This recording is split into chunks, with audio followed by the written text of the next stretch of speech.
I'm walking through these really beautiful gardens right next to the hotel we're staying at, and thought I'd make a few comments about the culture that I'm experiencing here, just to give you an idea of what it's like here.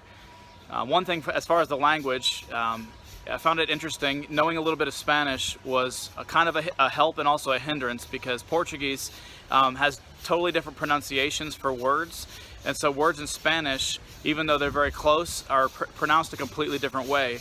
And so they're similar but also very different. So for example, the word fire is fuego in Spanish, but it's fogo in Portuguese. And so when you hear the two words, you wouldn't even know they're the same. So it's been interesting to learn a little bit about that.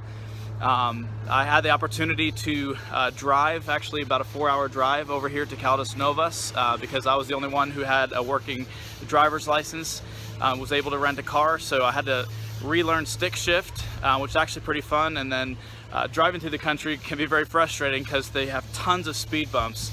Every couple minutes you have to stop when you're in the city, and they also have these speed detecting cameras, and you have to go so slow. You're on the highway, and then you have to just drop your speed or you'll get a ticket, and then you can pick back up, and it seems like you're constantly stopping and going. And so that was kind of made it frustrating. It's totally different than what we would experience in the US. Food-wise is amazing. They have these Brazilian barbecue places that are all you can eat, where they have a salad bar and different beans and rice dishes. But then you can go to the back. They'll have a guy who's the grill master, and he'll have all these skewers of meat that's being grilled, and he pulls it out, and you can point to the part that you want, and he'll put it on your plate. And so you end up with these massive piles of meat. Anyone who knows me personally knows that's like my dream. I'm like a carnivore. I love meat, and so the food is just top notch. The chicken has been incredible. I've really enjoyed that. One thing that's really neat that I've picked up, I've had a couple times, is acai, is how they pronounce it. It's A-C-A-I. We have it in some drinks and things in the US. It's like a berry, but they have it as like a frozen ice cream, almost like a soft serve ice cream. And you get the acai and you put your toppings on it. Last night I had this giant bowl of acai with kiwi and banana and granola on it. Super good. And so first time I tasted it, it was so strange. It was unlike anything I'd ever tasted, and it kind of took me by surprise. But now that I've had it a couple times, it's really starting to grow on me, and have really enjoyed it. And so it's just been fun getting to know the culture a little bit. I love going to different countries and just kind of experiencing what it's like there. Most of all, you know, that there's people here that need Jesus and need to hear about Him. They deal with a lot of the same problems that we're dealing with.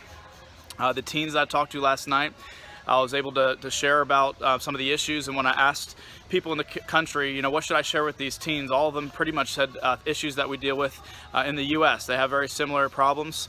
They're walking through the same times that we're walking in, and so the one thing that's in common, every nation that you go to, every people that you meet, is that people just need God. They need to stand to understand His Word and stand on it, and they need to be saved if they're not saved. And so glad to be a part of that part of the work, but wanted to share just a little bit because I thought you'd find it interesting about the culture here in the country.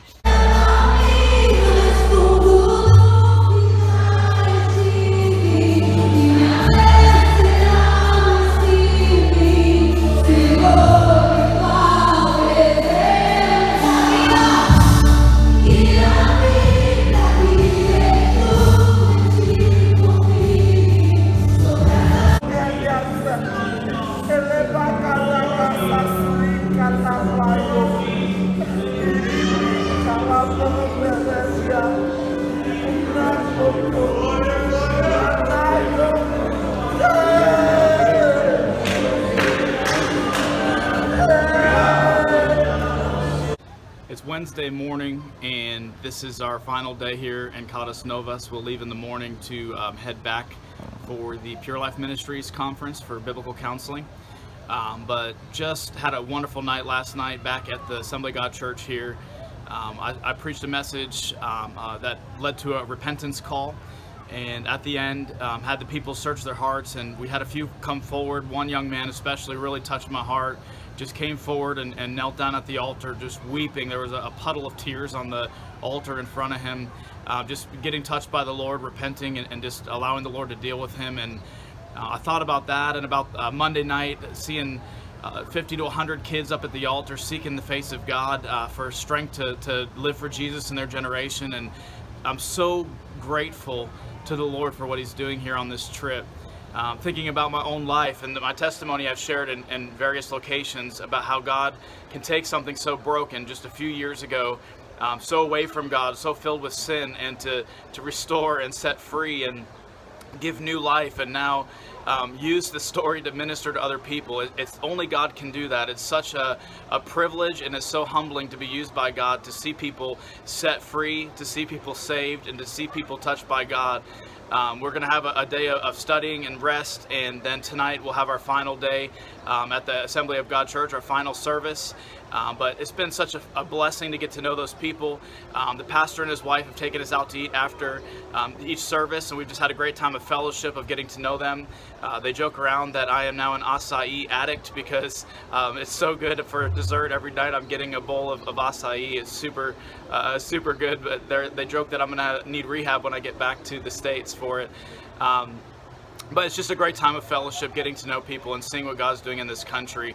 It's such a beautiful landscape. You can see the view from our hotel here, and just enjoying the presence of God and seeing God move in this area, and believing God to do great things tonight and for a great rest of this trip these next few days.